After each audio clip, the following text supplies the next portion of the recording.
Assalamualaikum warahmatullahi wabarakatuh. Nama saya Marianisa Putri dari kelas 12 MIPA 1. Di video kali ini saya akan melakukan praktikum bahasa Indonesia yang dibimbing oleh Bapak Rizky Hidayatullah Nur Hikmat.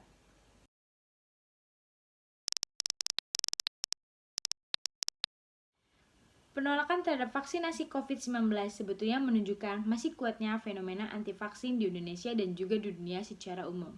Faktor yang melatar belakangi biasanya berbeda-beda di setiap negara karena berkaitan dengan kondisi sosial budaya setempat seperti agama.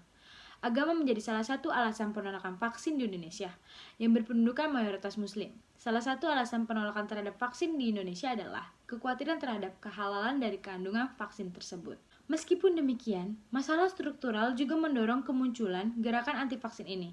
Kurangnya kepercayaan masyarakat terhadap tata kelola global dalam pengembangan dan distribusi vaksin turut mendorong penolakan terhadap vaksin termasuk vaksin COVID-19.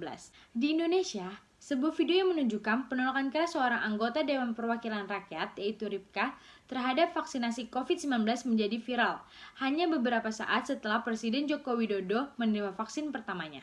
Dia melihat distribusi vaksin COVID-19 merupakan bentuk bisnis yang baru yang akan menguntungkan perusahaan saja.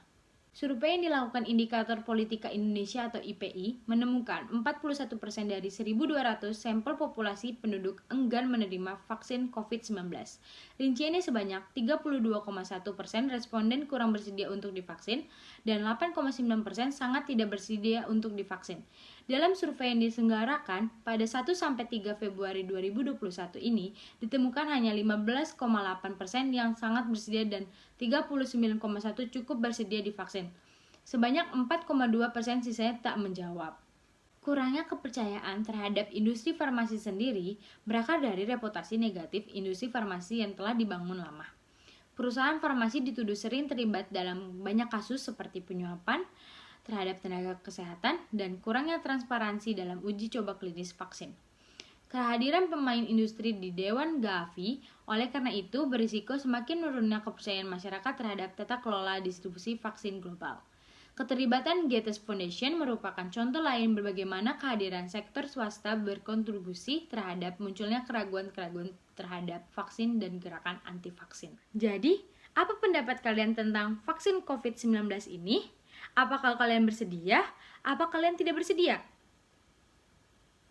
Tentang bersedia dan tidak bersedia, itu kita serahkan kepada Allah Subhanahu wa Ta'ala.